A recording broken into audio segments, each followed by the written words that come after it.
اور اللہ ایمان لانے والوں کو فرعون کی عورت کی مثال دیتا ہے جب وہ یہ کہہ رہی تھی کہ اے میرے پروردگار میرا ایک گھر اپنے پاس جنت میں بنا، مجھے فرعون اور اس کے عمل سے نجات دلا اور مجھے ظالمین کی قوم سے نجات دلا۔ اور ظلم کرنے والے یاد رکھیں یعنی قریب وہ خود دیکھیں گے کہ زمانہ کس طرح سے بدلتا ہے اور کیسا انقلاب آ رہا۔ سورہ مبارکہ ہے تحریم کی سیکنڈ لاسٹ اور سورہ مبارکہ ہے شعراء کی لاسٹ آیت۔ یہ آج کی اس مجلس کے لیے سرنامہ کلام ہے، اگرچہ یہ 6 کی 6 مجالس سورہ شعراء کی آیت کی روشنی میں ہو رہی، جس کے حوالے سے مجمع بھی جانتا ہے اور میں بھی کئی بار بتا چکا ہوں کہ کربلا کے بعد جس آیت کی تلاوت سب سے زیادہ غیبی آواز نے کی ہے اور جس آیت کو غیبی ہاتھ نے لکھا، دیکھیے میں تو لکھنے میں چونکہ لیفٹ ہینڈر ہوں لیکن وہ جو غیبی ہاتھ تھا وہ رائٹ ہینڈر تھا، سب سے زیادہ جس آیت کو لکھا ہے وہ یہی آیت تھی۔ چنانچہ اسی شہر دبئی میں جب آج سے 24 سال پہلے میں نے مختار نامے کے حوالے سے 30 تقاریر کی تھی تو 30 کی 30 تقاریر کا عنوان قرآن کی یہی آیت تھی، لیکن یہ والی آیت تو مختار نامے سے جو ربط رکھتی ہے وہ سمجھ میں آ رہا۔ پہلے والی آیت کی تلاوت کل اور آج کیوں کی گئی؟ جناب آسیہ کا مختار نامے میں کس حوالے سے ذکر آ رہا؟ یہ ایک بہت اہم مسئلہ ہے، اس لیے کہ میں نے شاید تیسری مجلس میں یہ عرض کیا تھا کہ میں مختار نامہ صرف ایز اے ہسٹری نہیں بیان کرتا ہوں۔ عام طور پہ دنیا میں طریقہ یہی ہے کہ مختار نامہ ایک ہسٹری ہے، اس کو ہسٹری کے طریقے پہ بیان کیا جاتا، لیکن بہرحال میرا اپنا طریقہ ایسا نہیں، جگہ جگہ اس کے اندر جو میسیجز ہیں وہ بھی آپ کو پہنچانا ضروری ہے۔ اور مختار نامے کا جو سب سے اہم پارٹ ہے، مختار نامے کا اہم پارٹ یہ نہیں ہے کہ مختار کی پیدائش کہاں ہوئی، ان کا بچپنا کیسے گزرا، جوانی میں وہ کہاں تھے، قید میں کس طرح گئے، قید سے کس طرح رہا ہوئے، حتیٰ مختار کی اپنی شہادت، اس دوران کتنی مرتبہ مختار نے کوشش کی کہ وہ دوسروں کی قیادت میں رہ کے کام کریں، یہ سب مختار نامہ ہے، لیکن مختار نامے کا یہ اصل حصہ نہیں، اس میں ہم کو اتنا انٹرسٹ بھی نہیں، اس کی وجہ سے ہمارے علماء مختار نامہ لکھتے بھی نہیں۔ اصل حصہ ہے مختار نے کس طرح سے قاتلان امام مظلوم سے ریونج لیا اور کربلا کے ظالموں کو کس طریقے سے نیست و نابود کیا۔ اب وہ جو مختار نامے کا حصہ، اس میں ہمارے لیے بہت سارے آج بھی اپنی پریکٹیکل اور روٹین لائف کے میسیجز اور پیغامات ہیں، اور انہیں پہنچانے کے لیے سورہ تحریم کی اس آیت کو بھی ظلم والی آیت کے ساتھ ساتھ تلاوت کیا جا رہا۔ اب یہ تو ہوا ایک بہت ہی چھوٹا سا اس آیت کا بیک گراؤنڈ، مگر اس بیک گراؤنڈ کے باوجود بات سمجھ میں نہیں آئی گی، اس لیے پھر ایک جملہ اور کہہ دوں اور ایک دو چھوٹی چھوٹی باتیں آج اور سن لیجئے شروع مجلس میں، اور پھر جہاں تک کل واقعات پہنچے تھے وہاں سے ہم بات کو آگے بڑھائیں گے۔ وہ یہ کہ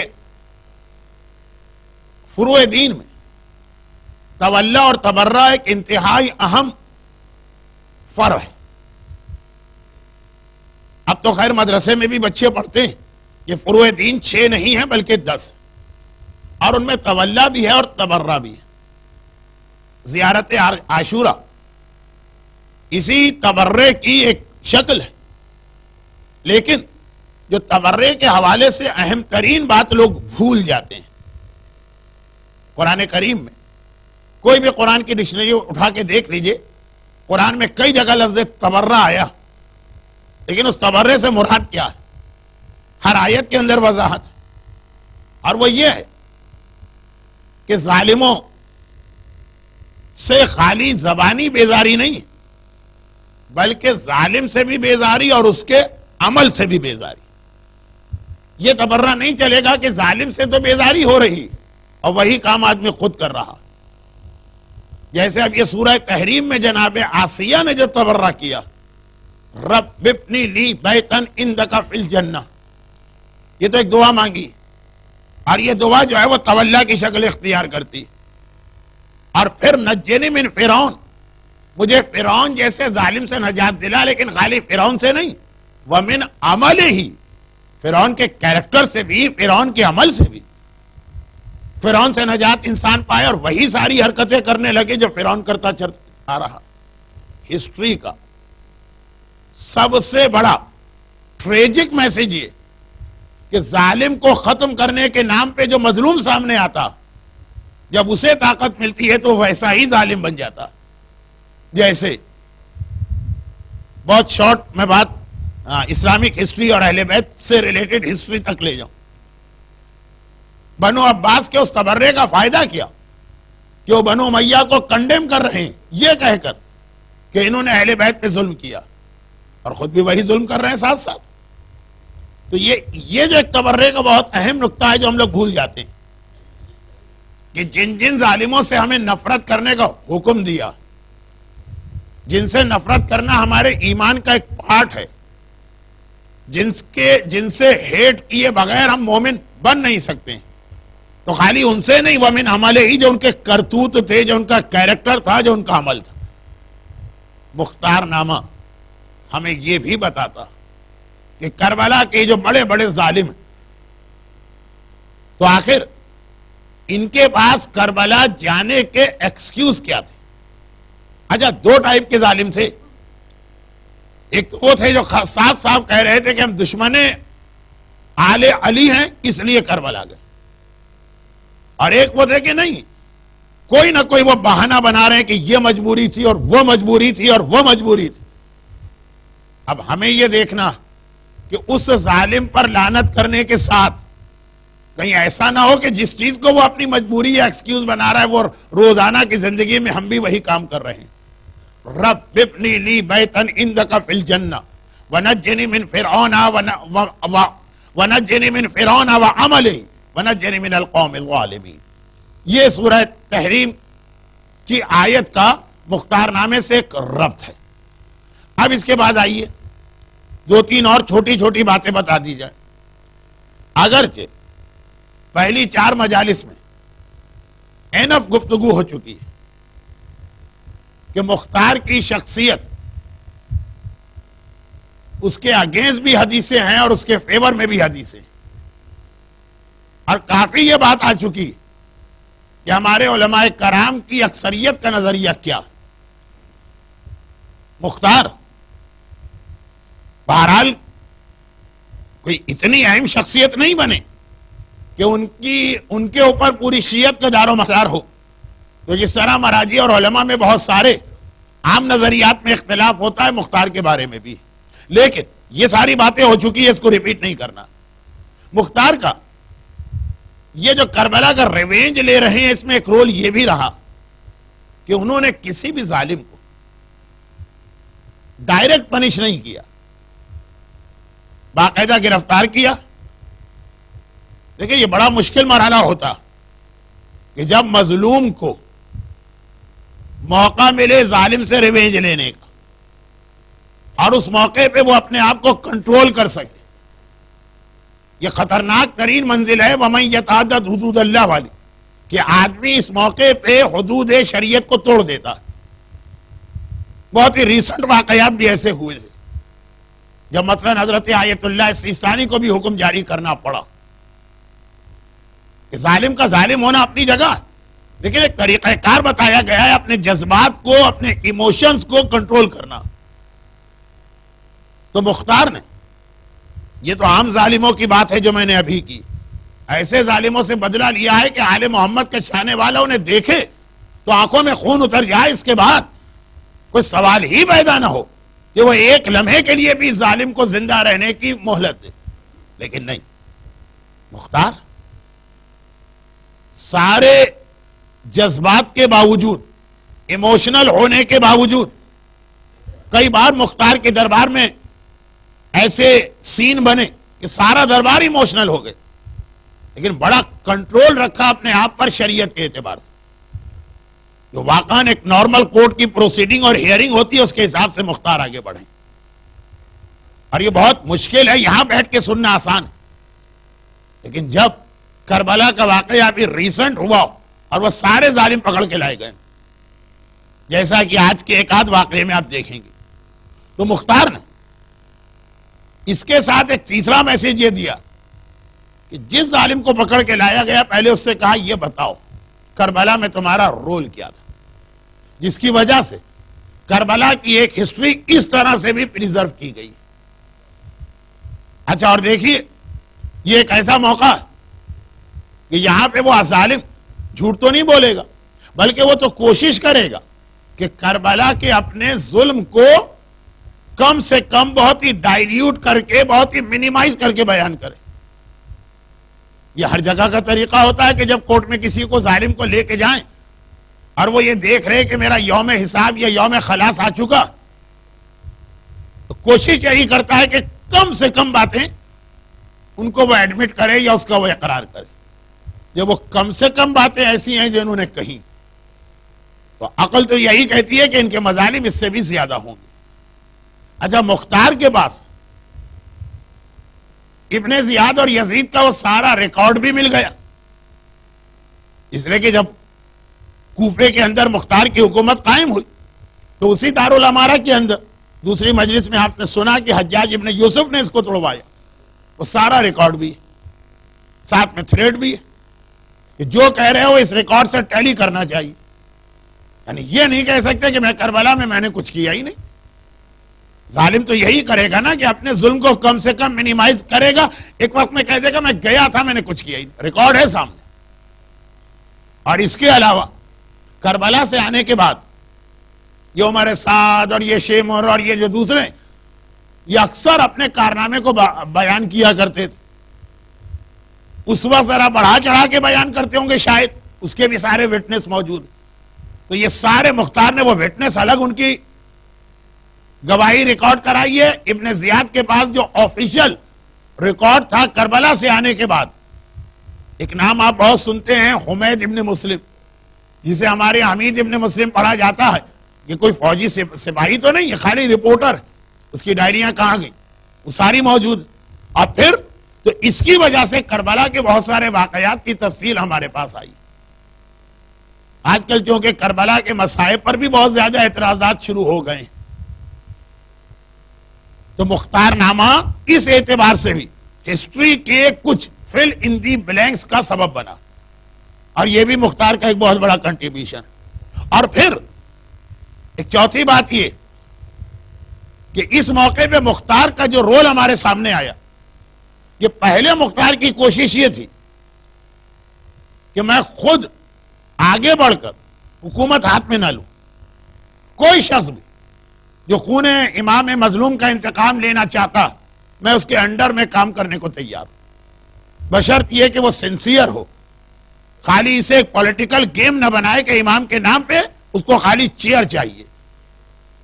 یعنی وہ جو ایک مختار کی پکچر دشمنان اہل بیت ڈرا کر رہے ہیں کہ جی وہ تو اقتدار کا لالچ تھا، چیئر چاہیے تھی، گورنر بننا تھا.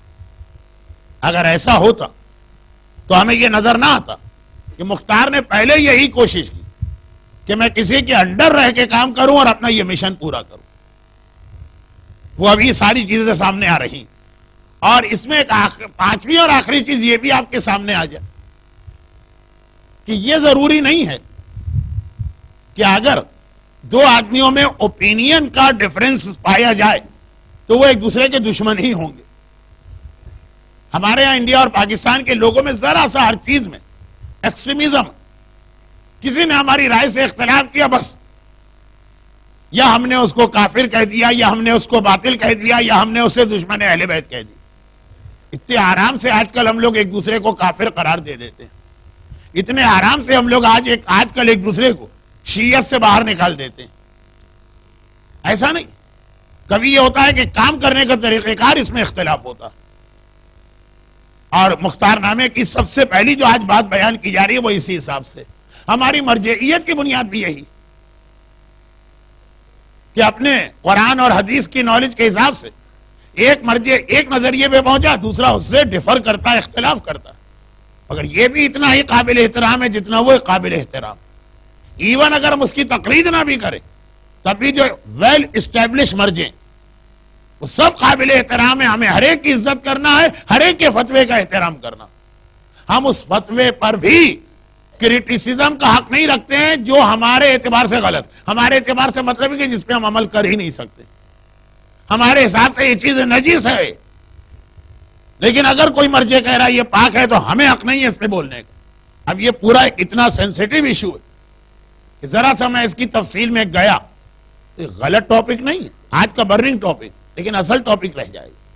اور آج ہمارے پاس اب صرف 2 مجلسیں باقی بچ رہی ہیں جس میں پورا مختارنامہ نہ صحیح، اس کا مین پارٹ آپ کے سامنے پہنچانا.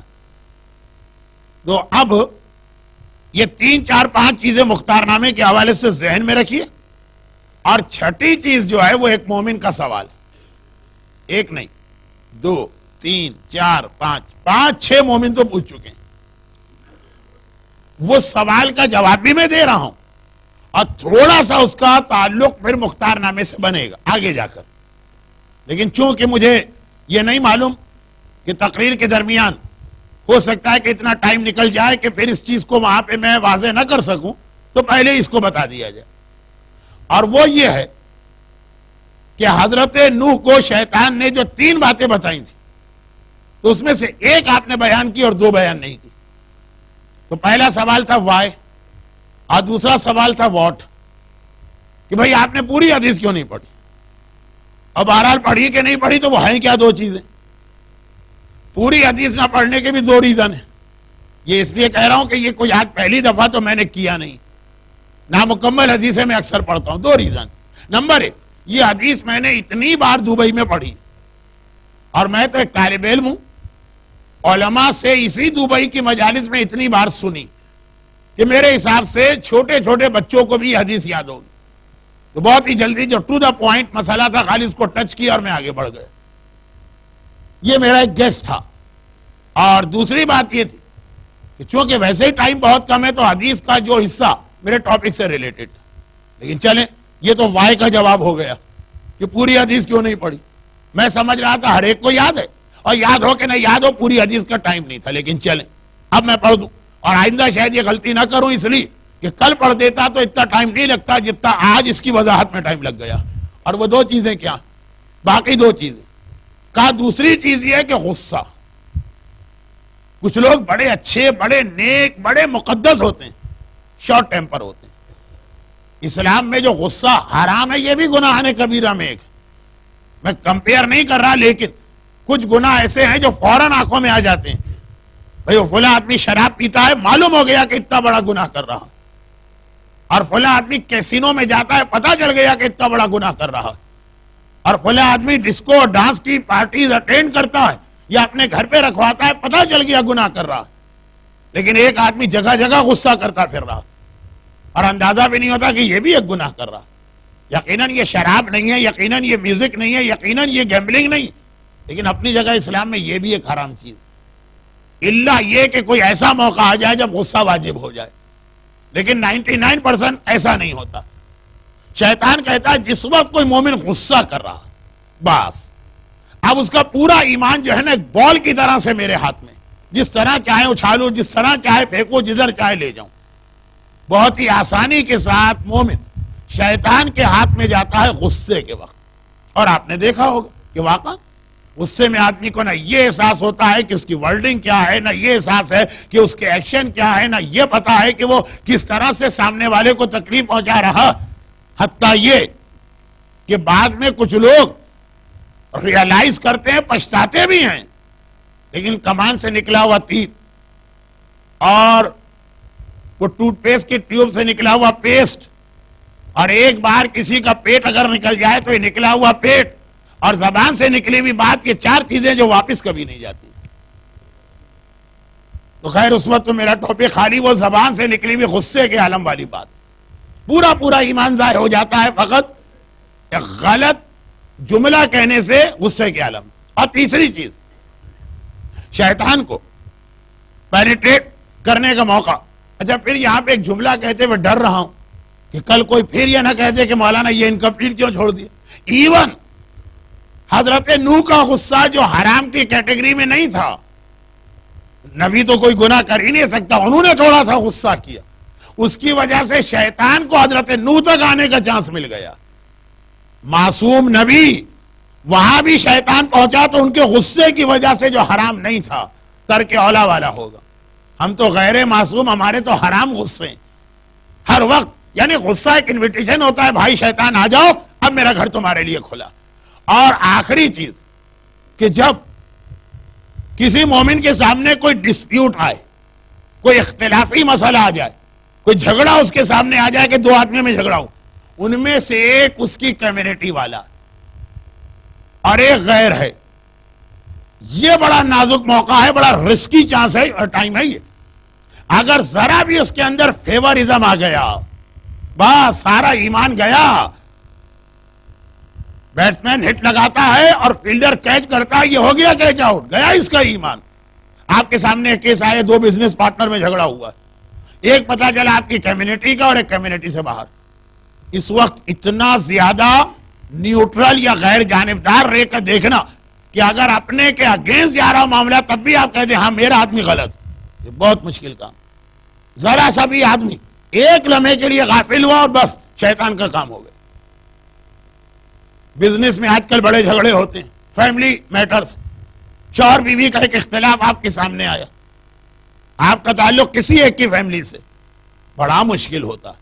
اور آج آپ دیکھیے ہر جگہ ہمارے یہاں یہی پرابلم، عرب اور عجم کا جھگڑا ہو، جس پارٹی سے ہمارا تعلق ہے ہمارا جھکاؤ اسی طرف ہوگا. خوجے اور نان خوجے کا مسئلہ، ہم خوجے ہیں تو ہمارا تعلق جھکاؤ خوجے کی طرف، نان خوجے ہیں تو اس کی طرف. پاکستانی کا جھگڑا، ہم پنجابی ہیں کہ سندھی ہیں کہ مہاجر ہیں. ہندوستانی کا جھگڑا، ہم حیدرآبادی ہیں کہ ہم روہبے والے ہیں کہ لکھنؤ والے ہیں کہ بامبے والے ہیں کہ پتہ نہیں کہاں والے ہیں. یہ جگہ جگہ پہ ہماری یہ ٹیسٹنگ ہوتی رہتی ہے.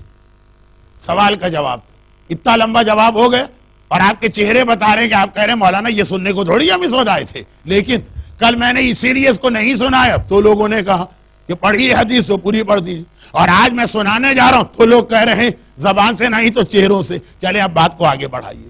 مختار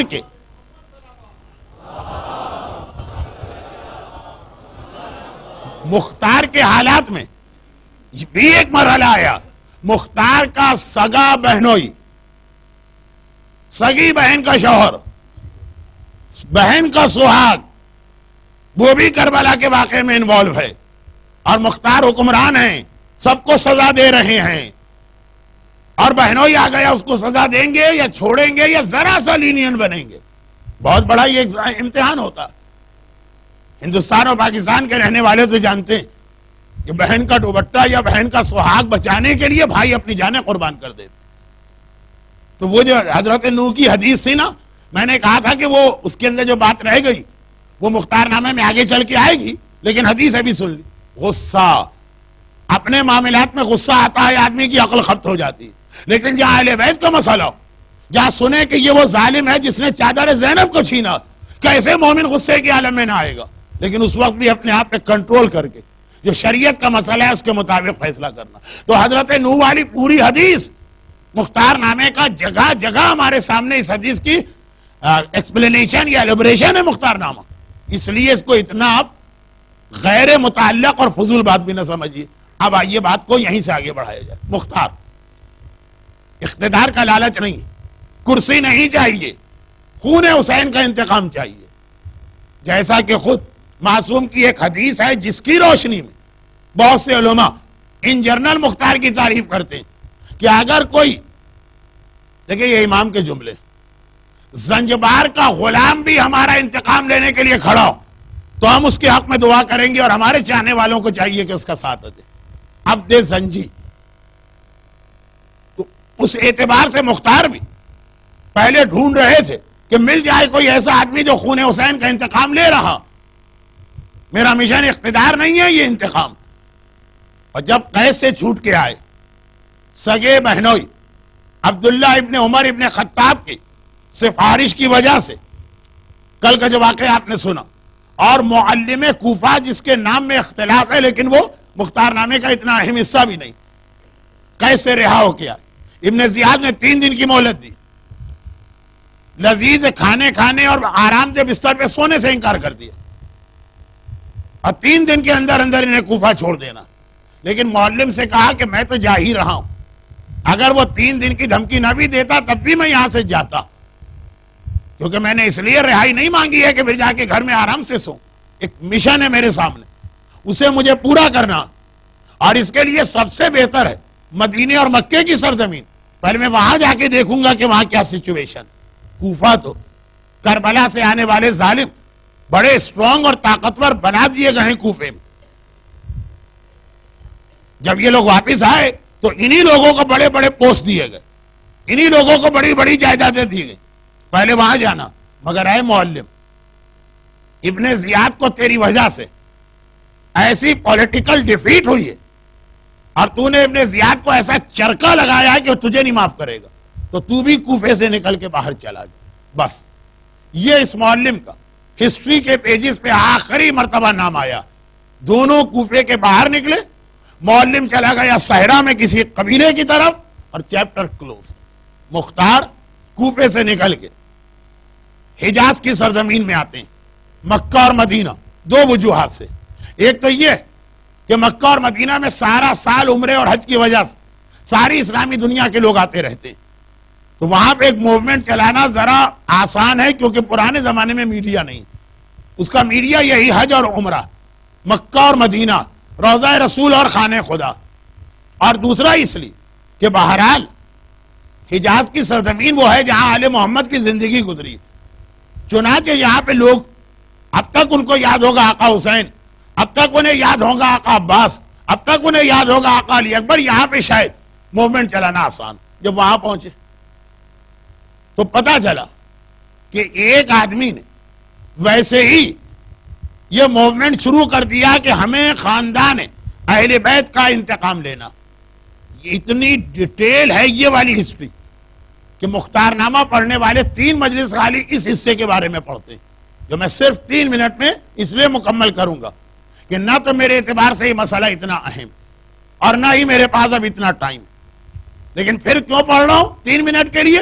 صرف اس لیے کہ یہ جو کہا جاتا ہے کہ مختار کرسی کا لالچ تھا, اقتدار کا لالچ تھا, یہ بات ختم.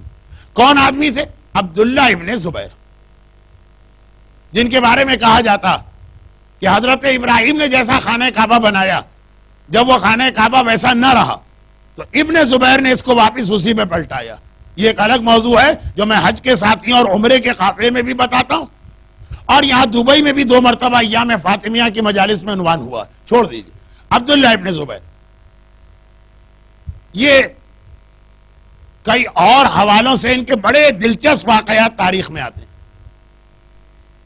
لیکن میں نے کہا نا کہ ہمارا اس وقت سب سے بڑا مسئلہ ہے ٹائم کو کنٹرول میں کرتے ہوئے بات کو آگے بڑھانا. رسول خدا کی پھوپھی کے بیٹے زبیر کے یہ بیٹے, مولا نے ان کے بارے میں بڑی عجیب عجیب انداز سے پیشین گوئیاں کی. لیکن ابھی یہ خاندان رسالت سے اپنا رشتہ رکھتے ہیں, تو انہوں نے کہا کہ ہمیں خون حسین کا انتقام لینا وہ ہمارے خاندان کے فرد. حضرت عائشہ ان کی سگی خالہ, ان کی والدہ جناب اسما ہیں, اور حضرت عائشہ کی بڑی بہن سگی خالہ, اور پیغمبر اسلام کے فرسٹ کزن کے بیٹے. کہا حسین ہمارا خون ہے, حسین ہمارا خاندان, حسین کا انتقام مجھے اب ڈبل طریقے سے لینا. ایک میرا ایمانی فریضہ بھی ہے اور ایک صلہ رحم کا فریضہ بھی. مدینہ مکہ ان کے ساتھ ہو گیا, ان کا موومنٹ چلا. مختار جب پہنچے دیکھا ایک آدمی خون حسین کا موومنٹ چلا رہا, تو کیا ضرورت ہے کہ اپنی 1.5 اینٹ کی مسجد علیحدہ بنائی جائے. اور عبداللہ ابن زبیر کو معلوم کہ مختار کتنی پاورفل اور اسٹرانگ شخصیت.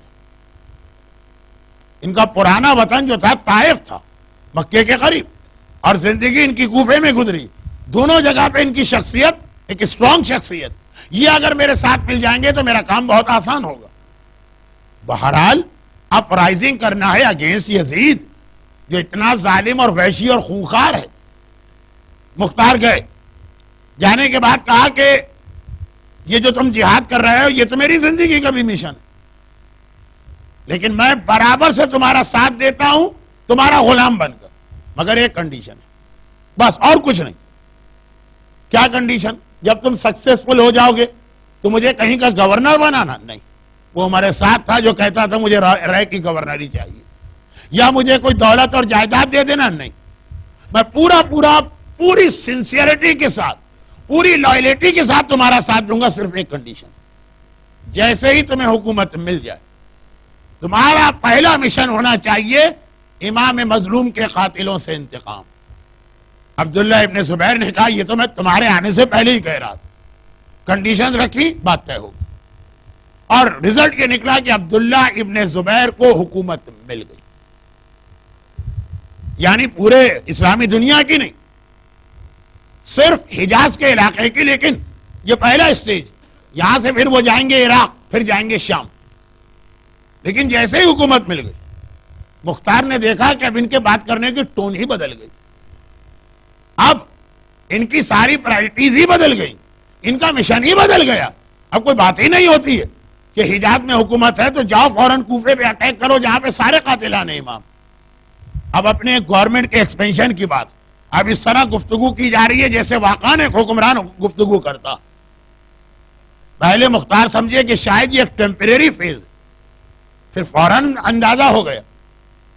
مختار کو میرے مولا نے سر پہ ہاتھ پھیرتے ہوئے کہا تھا بچپنے میں، جب مختار بہت چھوٹے تھے، ایک بار مولا کے پاس لائے گئے تھے، مولا کی گود میں بٹھائے گئے تھے. مولا نے سر پہ ہاتھ رکھا تھا اور کہا تھا اے عقل مند اور اے دانشمند. اور مختار اس وقت ویسے ہی 65 سال کے قریب ہیں، اولڈ از گولڈ. عام بوڑھے آدمی کے پاس بھی ایک تجربہ ہوتا ہے، بشرطیہ کہ سٹھیانہ گیا. اور یہ تو مختار ہیں جن کے بچپنے میں میرے مولا اتنی تعریف کر رہے ہیں. چنانچہ مختار سمجھ گئے کہ اب یہ سارے ایکسکیوزز ہیں اپنی حکومت بچانے کے لیے. قاتلان امام کا ان کے پاس ذرا سا کوئی نیت میں دخل ہی نہیں ہے. اب مجھے نہیں معلوم وہ ڈیٹیل کیا، کچھ علماء نے لکھی ہے جو میں نے کہا نا 3 مجلسیں ہو جاتی ہیں، وہ اسی قسم کی باتیں ہوں گی کہ بھائی ابھی ہم بڑے ویک ہیں، ابھی وہ بڑے طاقتور ہیں، پہلے ہمیں زیادہ سے زیادہ علاقوں پہ قبضہ کرنا چاہیے. بھائی دیکھو اس وقت بڑے سینسیٹیو ایشو ہے، اس کو چھیڑنے کی ضرورت نہیں ہے. اسی ٹائپ کی باتیں ہوں گی. بنو عباس آل محمد کا نام لے کے آئے وہ تو ہم نے دیکھا، لیکن اس سے پہلے ابن زبیر کا واقعہ مختار نے جب یہ دیکھا مایوس ہو گیا. اور اس کے بعد مکہ چھوڑ کے اپنے پرانے سٹی یعنی طائف میں جا کے ایک مرتبہ سمجھے گمنام سے ہو گئے. میں نے بڑی خلوص کے ساتھ اس آدمی کے ہاتھ پر بیعت کی تھی اور اس نے ایسا فراڈ کیا. اب میں بات کو بہت مختصر کرتا ہوں اس لیے کہیں کہیں آپ کو لگے گا جیسے بیان میں کچھ گیپ آ گیا ہے، اگرچہ میں پوری کوشش کر رہا ہوں کہ گیپ کے باوجود کنٹینیوٹی رہے. مختار نے ساتھ چھوڑ دیا، لیکن پہلے ساتھ دے کر یہ بتا دیا کہ میرا اصل ٹارگٹ کرسی، اقتدار، چیئر نہیں ہے.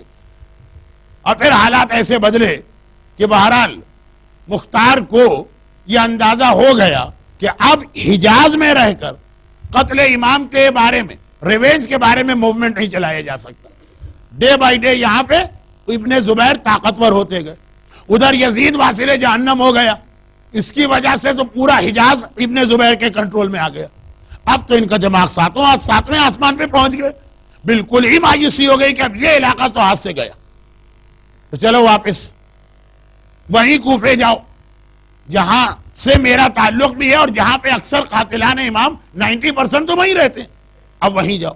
وہاں پہنچے تو پتا چلا کہ یزید کے مرتے ہی وہ قید خانہ توڑ دیا گیا جس میں 4,500 کے قریب محبان اہل بیت تھے، جس میں مختار اور ان سے پہلے کوفے کا معلم. یہ اونلی 2 قیدی تھے جو گئے اور زندہ نکلے، باقی تو وہاں کوئی زندہ نہیں نکلا. جب کبھی کہیں ریولیشن یا انقلاب آتا تو پہلا اٹیک قید خانوں پہ ہوتا، اس لیے کہ ظالم اپنی حکومتیں چلاتے ہی قید خانوں کے بیس پر. قید خانہ توڑ دیا گیا اور لوگ باہر آئے. اب جو یہ لوگ باہر آئے تو اگرچہ ان میں سے بہت سے کربلا مجبوری کی وجہ سے نہیں گئے تھے، لیکن رہ کے ان کو یہ احساس اور ریئلائز ہو رہا تھا کہ ہمارے خط گئے اور اس کی بنا پہ آقا حسین آئے اور ہم نے آقا کا ساتھ نہیں دیا. اچھا اب یہ بھی کہا جاتا، یہ میں ایک جرنل اوپینین بتا رہا ہوں ہسٹورین کا، آئی ایم ناٹ ایگریڈ، لیکن اس وقت اپنی ریسرچ بیان کرنے کا موقع نہیں. یہ بھی کہا جاتا ہے کہ شہر کوفہ میں کچھ ایسے لوگ بھی تھے جو شیعہ بھی تھے، جنہوں نے خط بھی لکھے تھے، جو قید میں بھی نہیں ڈالے گئے، پھر بھی وہ کربلا نہیں گئے تھے۔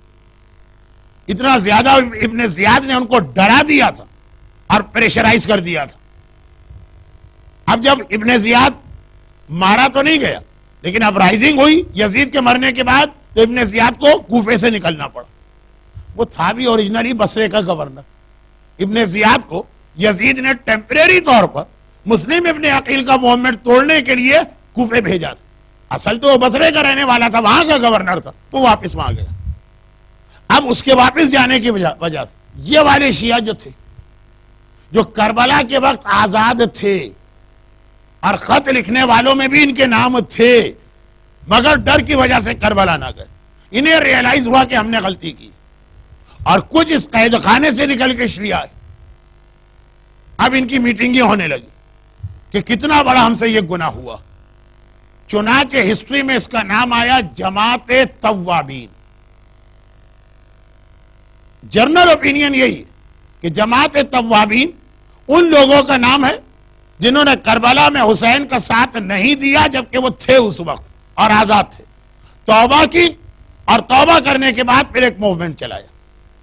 لیکن جیسا کہ آپ کو میرے اسٹائل سے پتا چل گیا ہوگا کہ کچھ اور ہسٹورین ہیں جو جماعت توابین کی ایک الگ ہسٹری بتاتے ہیں، چونکہ یہ میرا اس وقت کا ٹاپک نہیں۔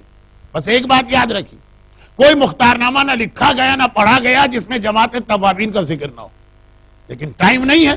اور جو میں نے شروع مجلس میں کہا تھا کہ جو اصل مختار نامے کا حصہ ہے وہ آپ کے سامنے پیش کرنا، جماعت توابین کا ذکر صرف اس لیے آ گیا کہ وہ جو مختار نامے کا ایک میسج تھا کہ کبھی کبھار دونوں سنسیئر ہوتے ہیں، کام کرنے کا اسٹائل جو ہے نا اس میں اختلاف ہوتا، اس کی وجہ سے نہیں ہے اس کو کنڈیم کرے نہ وہ اسے کنڈیم کرے۔ یہ اتنا چھوٹا جملہ نہیں ہے، اس پہ 15 منٹ بولنا چاہیے، کیونکہ آج ہماری قوم کی یہی حالت، جو ہمارے اوپینین سے اختلاف کرتا ہے وہ کافر ہے۔ لیکن وقت نہیں ہے اس لیے خالی اشارہ کر رہا ہوں۔ جماعت توابین، سلیمان خزائی، عبداللہ ابن رفاع، 5 ان کے مین لیڈر تھے، اور اس کے علاوہ ایک بہت بڑی یہ تعداد بن گئی تھی۔ مختار جب آئے تو جماعت توابین بہت اسٹرانگ ہو رہی تھی، اور کچھ اور ایسے لوگ بھی اس میں مل رہے تھے جو امام مظلوم کو جنہوں نے خط لکھ کے نہیں بلایا تھا، جو شاید شیعہ بھی نہیں تھے، لیکن اب جو کربلا کے آفٹر ایفیکٹس آ رہے ہیں ان کو یہ ریئلائز ہو رہا ہے کہ ہم نے غلطی کی۔ مختار آئے، کوفے میں مختار پہنچے، مختار بھی ایک پرسنالٹی، جماعت توابین سے ان کا کانٹیکٹ ہوا، وہ بھی کربلا کے واقعے کو، اس میں اپنے پارٹیسپیشن کو زندہ کرنا چاہتے ہیں۔ مختار کا بھی یہی مشن ہے، لیکن مختار جب ان کے ساتھ بیٹھے تو پالیسی میں اختلاف ہو گیا۔ جماعت توابین خود بڑا انٹرسٹنگ اور امپورٹنٹ ٹاپک ہے، پالیسی میں اختلاف ہو گیا۔ جماعت توابین کا کہنا تھا ریونج وغیرہ ہمارا مسئلہ نہیں ہے، وہ اللہ لے گا، ہمارا مسئلہ تو صرف یہ ہے کہ ہم کربلا میں کیوں نہ گئے، فَيَا لَيْتَنِي كُنْتُ مَعَكُمْ، کاش ہم کربلا والوں کے ساتھ ہوتے تو اپنی جان دیتے، ہمیں خالی جان دینا، ہمیں اس سے انٹرسٹ نہیں ہے کہ ابن زیاد مارا گیا کہ نہیں، عمر سعد مارا گیا کہ نہیں، شمر مارا گیا، ہمیں اپنی جان دینا۔ ہم نے کیوں اس وقت اپنی جان بچائی، ہم نے کیوں اس وقت خون نہیں بہایا، ہمیں صرف شہادت لینا ہے اور کوئی پرپز نہیں۔ اور مختار نے کہا نہیں بھائی، یقیناً شہادت کے لیے جاؤ، مگر بہرحال ایک مقصد لے کے جاؤ کہ قاتلان امام سے جنگ کریں گے، فَيَقْتُلُونَ وَيُقْتَلُونَ جو سورہ توبہ میں، یا ان کو ماریں گے یا مر جائیں گے۔ کہا نہیں، ہمیں خالی مرنا۔ اب یہ پالیسی کا اختلاف تھا، ورنہ یہ بھی سنسیئر ہے وہ بھی سنسیئر، بلکہ جن علماء نے جو بہت ہی لیمیٹڈ ہے مختار کو کنڈیم بھی کیا، جماعت توابین کی سب نے تعریف کی، جبکہ اس وقت میرا اندازہ یہ کہ جو لوگ میری مجلس سن رہے ہیں اس وقت اس مجمع میں، ان میں سے اکثر یہ کہہ رہے ہوں گے کہ پالیسی تو مختار کی ٹھیک لگ رہی ہے، جماعت توابین کی پالیسی عقل میں نہیں آ رہی کہ بغیر کسی مقصد کے خالی جان دینا۔ لیکن یہ اتنے سنسیئر تھے کہ ہسٹورین میں سے کسی نے جماعت توابین کو کنڈیم نہیں کیا، مختار کو پھر بھی کنڈم کرنے والے مل گئے. اب یہ پالیسی کا اختلاف ہوا. مختار نے کہا کہ بھائی میں تمہارے ساتھ انوالو نہیں ہوں گا, مجھے جان دینا ہے لیکن اس طرح کے قاتلان امام میں سے جتنوں کو مار سکتا ہوں ان کو مار کے جان دینا. اور جماعت توابین کہنے لگے تو بہت لمبا کام لگ رہا, ہم پہلے یہاں ٹھہریں, اپنی حکومت قائم کریں, اتنے اسٹرانگ ہو جائیں, پھر جنگ کریں. ہمیں ایک ایک دن زندہ رہنا مشکل ہو رہا. حسین مر گئے تو ہم زندہ کیوں ہیں؟ دیکھیں ان کی بھی اپنی جگہ ایک صحیح تھنکنگ ہے اور ان کی بھی اپنی ایک سنسیئرٹی, اور اس سے زیادہ ڈیٹیل ہیں دونوں مختار کے اور سلیمان خزائی کے ڈائلاگ. جیسے میں نے کہا نا کہ بعض جگہ اگر آپ کو ایسا لگے کہ تقریر میں کوئی چیز انکمپلیٹ ہے تو ٹائم کی وجہ سے انکمپلیٹ ہے. دونوں ہی, سلیمان خزائی صحابی رسول ہے, مختار صحابی رسول ہے, وہ مولا کے ساتھ رہ چکے, یہ بھی مولا کے ساتھ رہ چکے.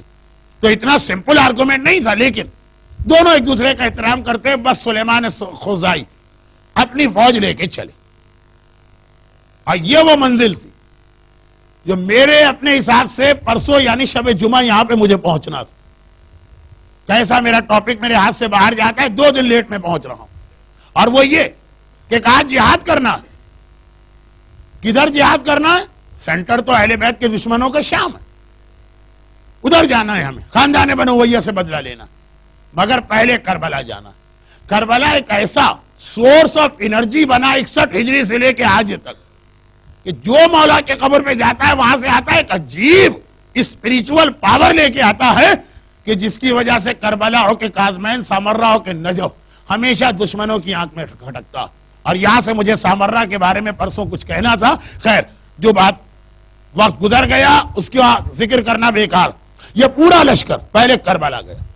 قبر امام مظلوم بالکل ایک سادہ سی قبر ہے جیسے عام قبرستانوں میں ہوتی. ابھی وہاں روزہ نہیں بنا, تعویذ قبر نہیں بنا, زری نہیں بنی, ابھی حائر حسینی وہاں نہیں آیا, ابھی وہ پانی والا واقعہ پیش نہیں آیا.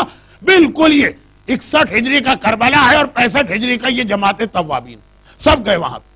ہاں فرات کا دریا تھا, غسل کیا فرات کے پانی سے, اپنے آپ کو امام مظلوم کی قبر پہ سب نے گرایا. کہا مولا آپ کا خون جہاں بہا, اب ہمارا خون اس دنیا میں رہنا بیکار, ہم صرف مرنے جا رہے ہیں, کچھ نہیں, صرف مرنے.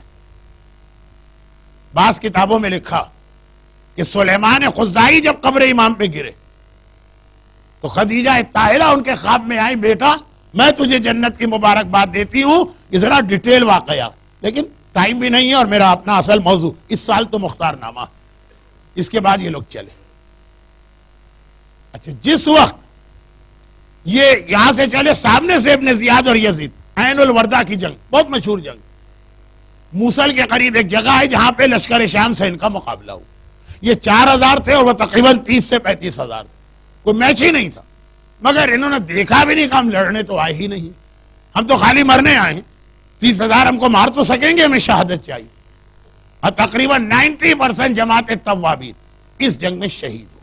پیچھے ہٹنے کا تو سوال ہی نہیں پیدا ہوتا ہے, بتائیے کہ ہم کو خالی مرنا. اور جو تھوڑے سے باقی بچے, اب ان کو کچھ ریئلائز ہوا کہ مختار والی پالیسی صحیح, تو وہ میدان سے بھاگے نہیں, پالیسی چینج کر کے وہ کوفے پہنچے. مین ٹائم مختار دوبارہ جیل میں ڈال دیے گئے.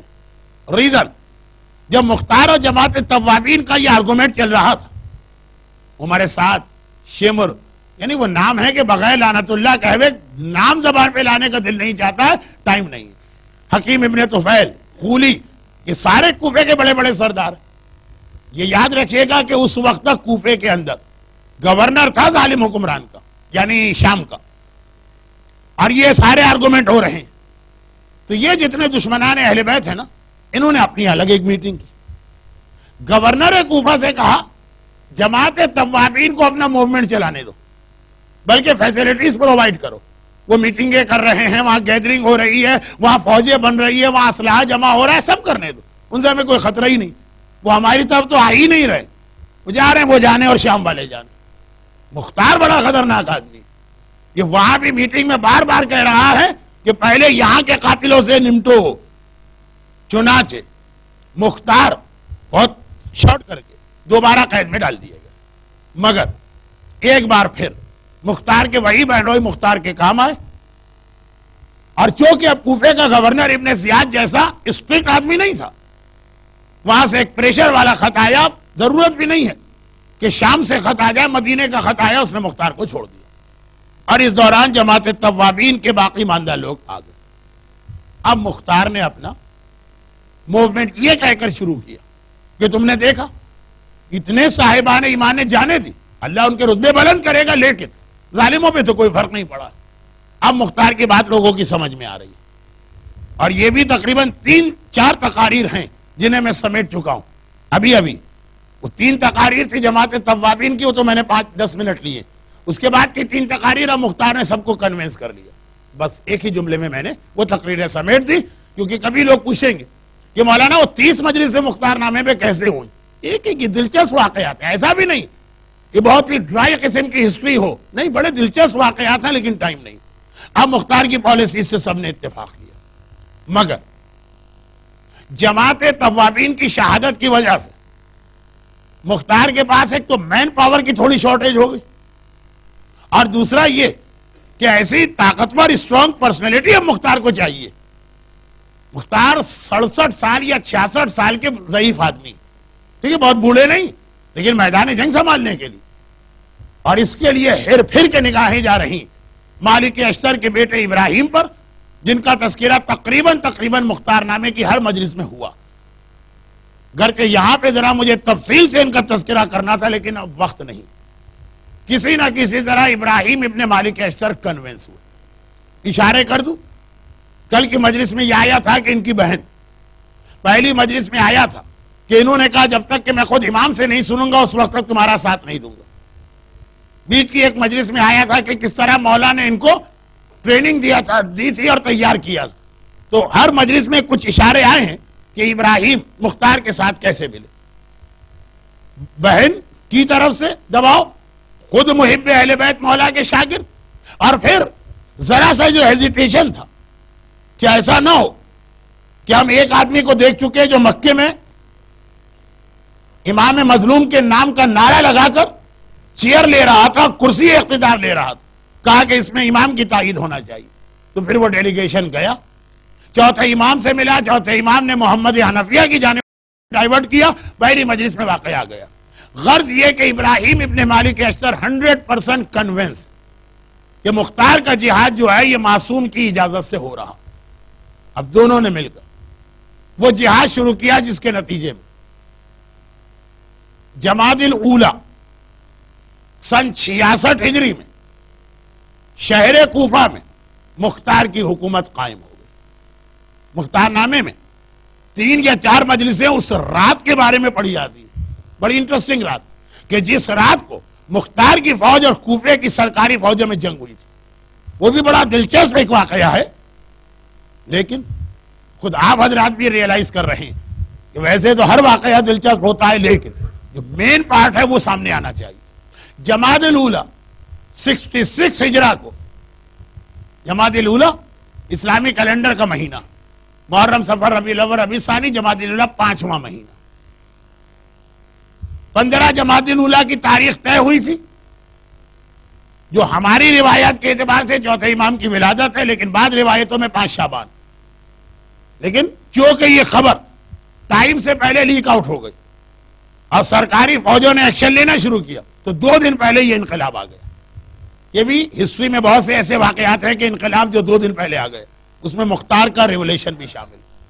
کرسی اقتدار پہ بیٹھتے ہی اگلے دن جو پہلی آفیشل اسپیچ کی وہ مختار کی یہ تھی کہ میں اتنے سالوں سے کوفے میں ہوں، اور اس دوران مجھ پہ لوگوں نے بڑے ظلم اور زیادتیاں بھی کی، پرسنل معاملات کے علاوہ دین اور مذہب کے حوالے سے بھی کی۔ ابھی یہ جو موومنٹ چلا تھا اس کے دوران بھی کتنے لوگوں نے مختار کے ہاتھ پر بیعت کی، بیعت توڑ کے چغلی کھا گئے۔ کتنے لوگ مختار کے پاس آئے، اسپائی بن کے گورنمنٹ کے پاس چلے گئے، کہا سارے کے سارے لوگ آج سے معاف۔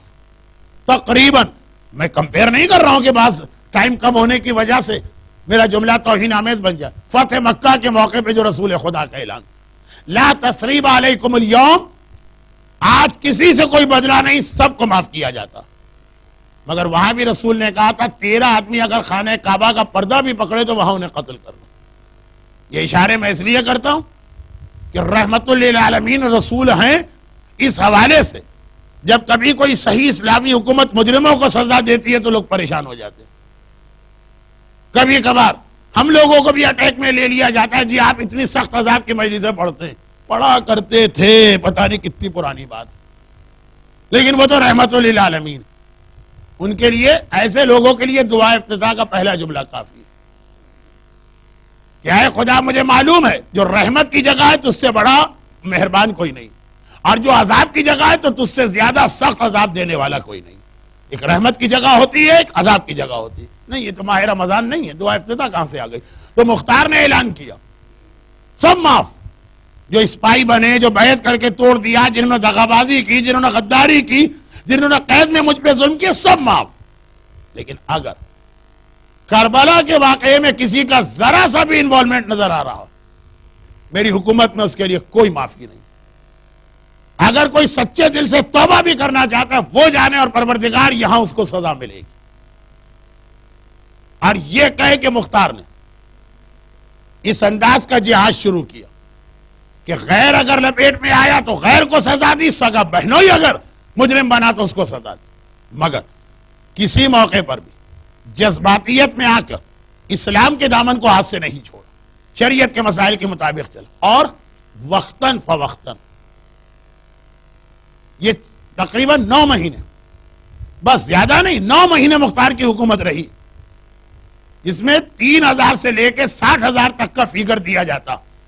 ابن حجر مکی نے 60,000 کا فیگر دیا کہ مختار نے اتنے لوگوں کو واصل جہنم کیا. لیکن اس کے درمیان بیچ بیچ میں مختار کو یہ پتا چلتا رہا کہ فلاں مجرم کے حوالے سے امام معصوم نے یہ دعا کی تھی, اس کو ویسی سزا دی. فلاں مجرم کے حوالے سے شہزادی کی زبان پہ یہ فقرہ آیا تھا, اس کو ویسی سزا دی.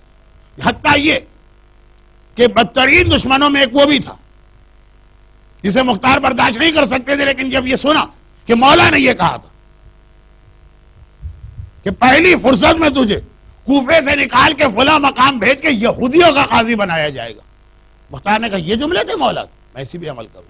قاضی شرح, بھئی مختار نامے کے اندر یزید سے بات شروع ہوتی اور اس آدمی تک بات پہنچتی جس نے شہر کوفہ میں اس دن منت کا کھانا تقسیم کیا اپنے گھر سے بھگا کر, جس دن اہل بیت کا لوٹا ہوا قافلہ آیا. اس نے خالی اس خوشی کے اندر کہ حکمران کو فتح ملی ایک منت مانی تھی کھانا تقسیم.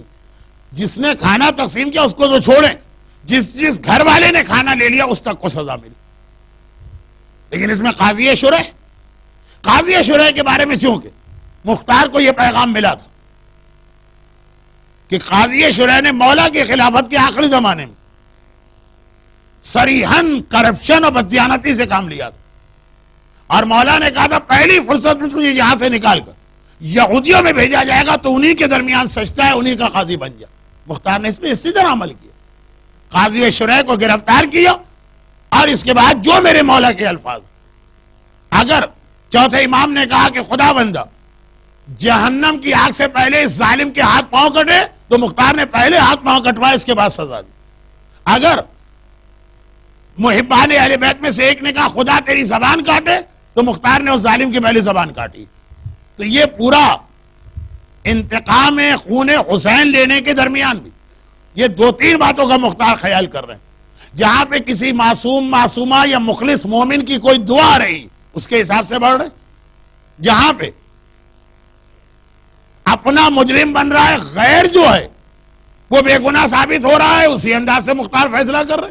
اور اس جہاد میں مختار کا ایک ایڈوانٹیج یہ تھا, جو اکثر یہ ہوتا ہے نا کہ حکومتی قوانین اور اللہ کے قوانین میں فرق یہ ہوتا کہ حکومت کے قوانین کی آدمی اس وقت پابندی کرتا ہے جب وہ یہ دیکھے کہ وہ پکڑ میں آئے گا.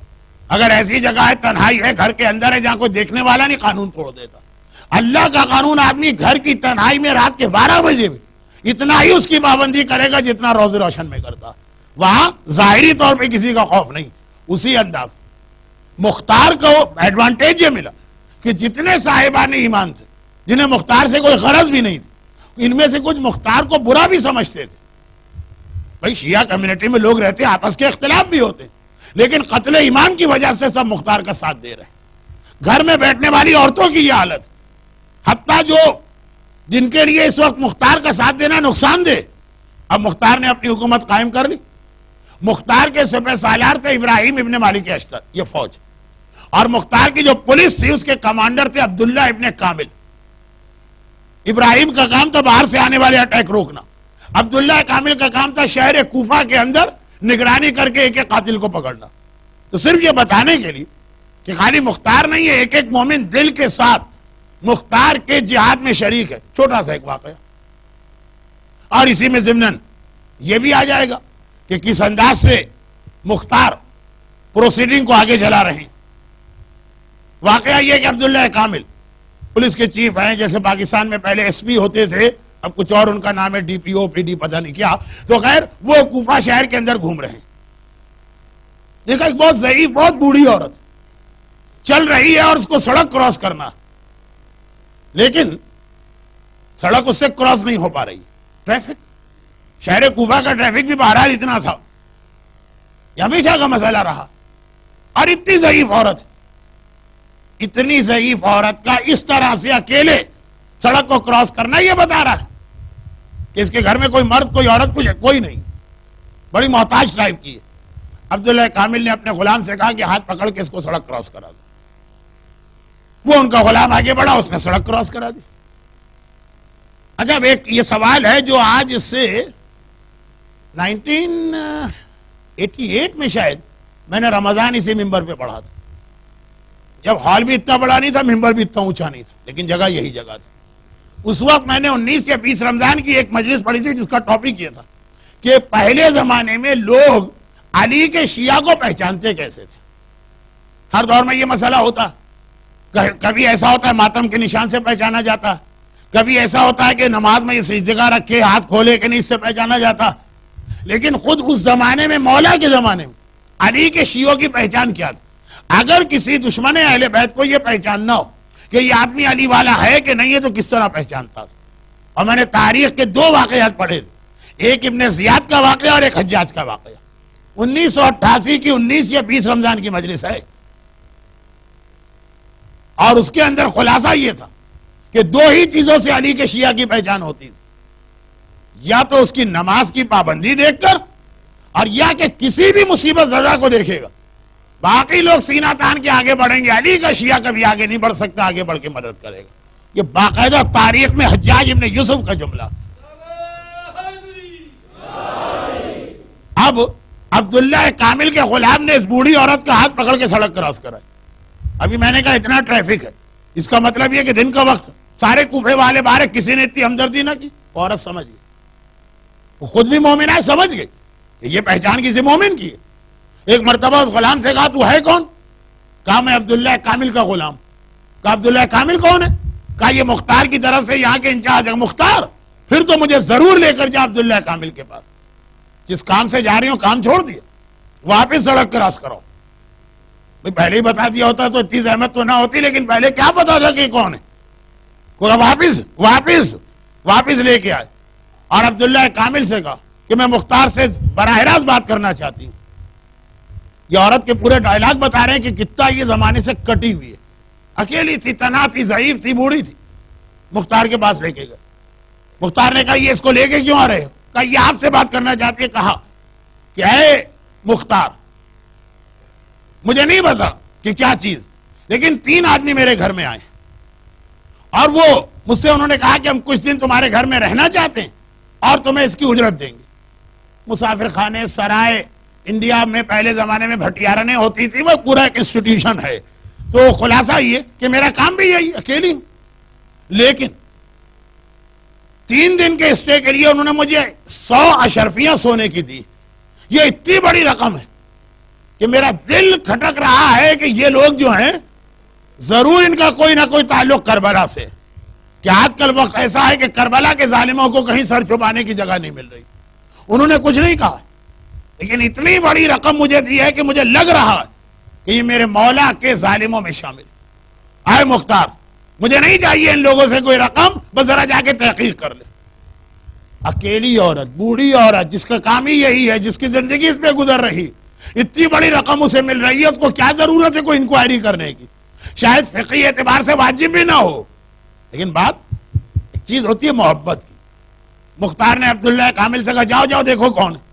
3 وہ آدمی لائے گئے جن کو مختار تلاش کر رہی ہے. بہت بڑے مجرم نہیں لیکن ابن زیاد کے پاس سے جو کربلا کے فوجیوں کا رجسٹر نکلا تھا, حارث ابن بشیر, حارث ابن نوفل, قاسم ابن جارود, یہ 3 نام اس لسٹ میں ہیں.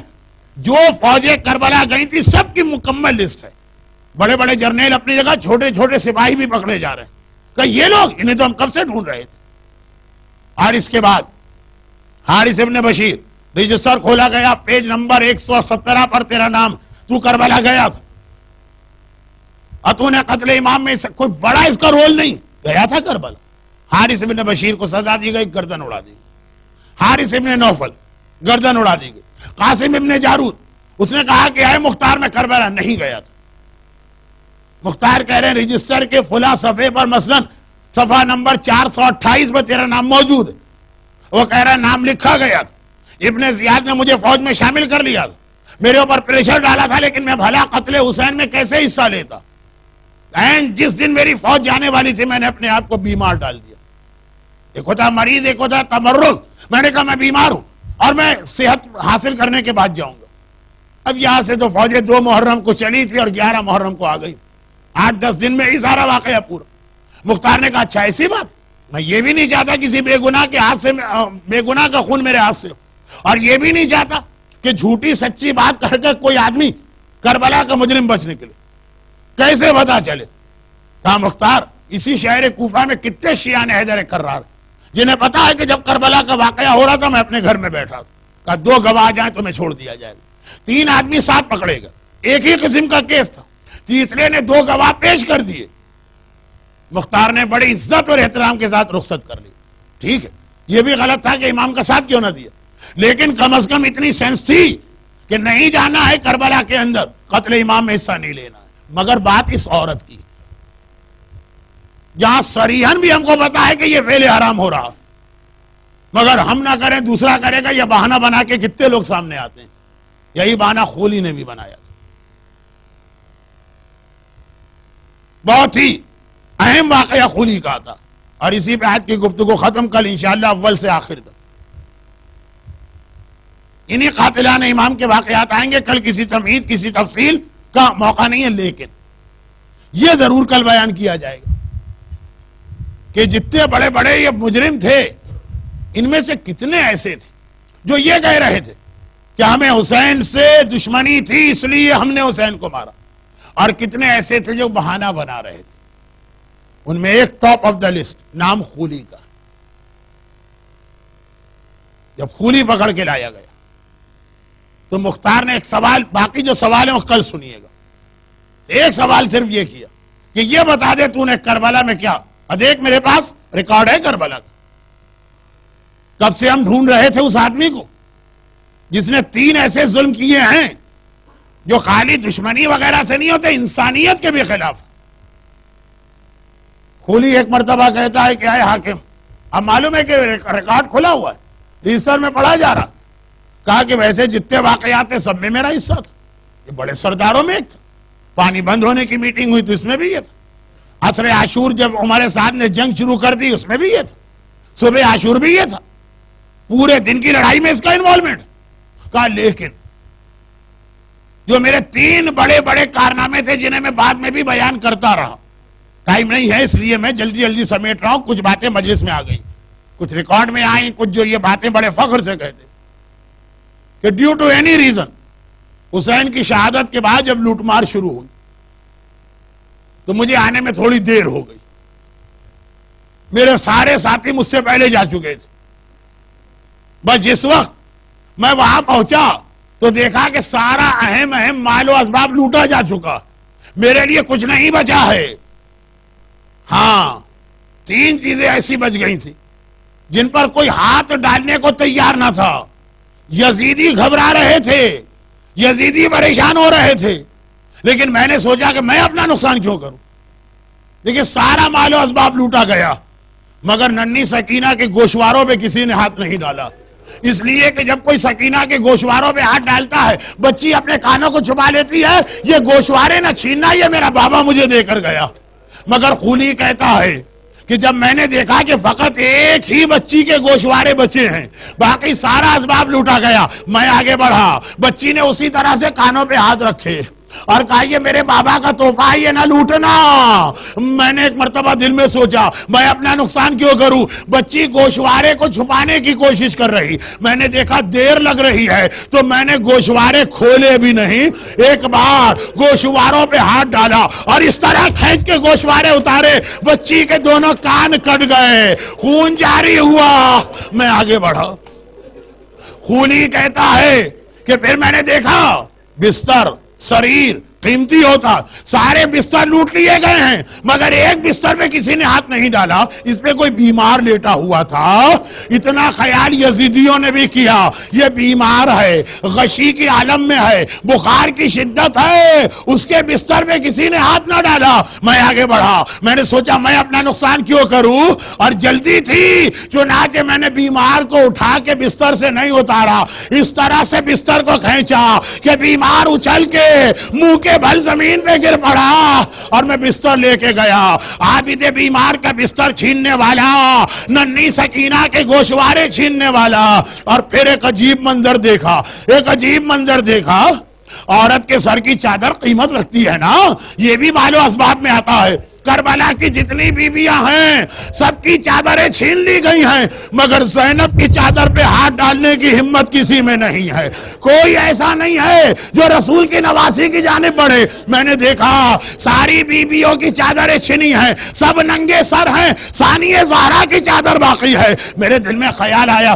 میں نقصان کیوں کروں، میں آگے گیا، چادر زینب پہ ہاتھ ڈالا، ارے زینب نے چادر کو سختی سے پکڑا، علی کی بیٹی ہے، عباس کی بہن ہے، چادر کو پکڑ لیا، چادر چھن نہیں پا رہی۔ میں نے دیکھا میں طاقت میں مقابلہ نہیں کر سکتا، میں نے کوڑا اٹھایا، شہزادی کے چہرے پہ مارا، زینب کے چہرے سے خون جاری ہوا، چادر پہ ہاتھ ذرا سا سست ہوا، میں نے چادر چھینی، زینب نے فرات کو دیکھا، عباس ذرا آ کے دیکھ کس طرح تیری بہن کی چادر چھین لی گئی۔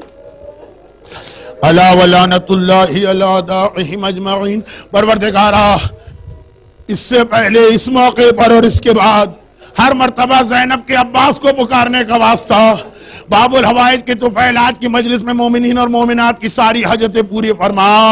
اے خدا ثانیہ زہرا سے لے کے ننھی سکینہ تک، میرے مظلوم آقا حسین سے لے کے ننھے علی اصغر تک، ان تمام مصائب کا واسطہ غم حسین کے سوا ہمیں ہر غم و پریشانی سے محفوظ فرما۔